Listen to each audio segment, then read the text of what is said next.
الاكتئاب بيأثر على ناس كتير جدا حوالين العالم، وبحسب منظمة الصحة العالمية في أكتر من 300 مليون إنسان بيعانوا منه بمختلف الأعمار. الاكتئاب مرض مخادع، صعب تلاحظ بداياته، وغالباً ما بنفوق ونكتشف إننا واقعين فيه لما يكون سبقنا بخطوات. اللي بيعانوا منه بيحسوا بفراغ، حزن، فقدان أمل، إرهاق، عصبية، وقلق مستمر. الاكتئاب مش بس بياخد طاقتك، ده كمان بيبوظ التركيز وبيخلي اتخاذ القرار حاجة شبه مستحيلة.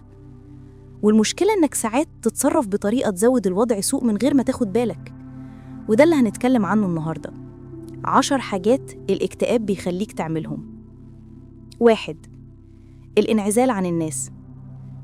في ناس بتبعد عن العالم لأنها بتتعب من الاختلاط، وناس تانية بتحس إنها مش مستحقة تواجد حد حواليها، وممكن تلاقي اللي مش بيخرج من البيت أسابيع كاملة.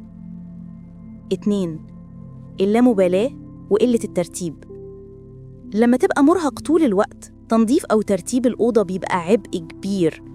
الهدوم تتراكم، المواعين تبقى كتير، والقمامة تتملي، والمكان يعكس مشاعرك، فتبقى قلقان لكن مش قادر تتحرك. 3. إهمال النظافة الشخصية.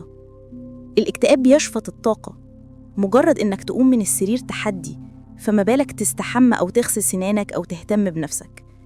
الناس من بره ممكن تشوف الموضوع كسل، لكن الحقيقة إن الخطوات البسيطة دي بتكون مؤلمة. 4. اضطراب النوم. في ناس بتسهر للصبح من كتر الأفكار السلبية، وفي ناس تانية بتنام كتير جدا وبرضه تقوم تعبانة. الأفكار اللي بتفضل شغالة في دماغك بتسرق راحة جسمك. 5. تضخيم كل حاجة سلبية. الاكتئاب بيخدع تفكيرك، تبدأ تشوف كل شيء من منظور سوداوي، وتستخدم أي موقف سلبي كدليل إن حياتك وحشة.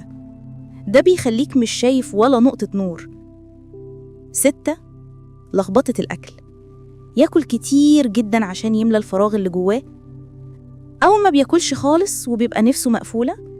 وفي ناس بتبقى مرهقة للدرجة اللي تخلي فكرة إنه يطبخ وجبة حاجة شبه مستحيلة. 7. فقدان الدافع. اهتماماتك اللي كنت بتحبها تفقد قيمتها، الهوايات اللي كانت بتفرحك تبقى مملة، وتلاقي نفسك يوم ورا التاني ثابت في السرير مش قادر تعمل خطوة واحدة. 8. الهروب من المشاكل. الواحد بيبقى overwhelmed أصلاً، فبدل ما يواجه يهرب، والمشاكل تتراكم وتكبر وتضغط عليك. 9. جلد الذات وكراهية النفس.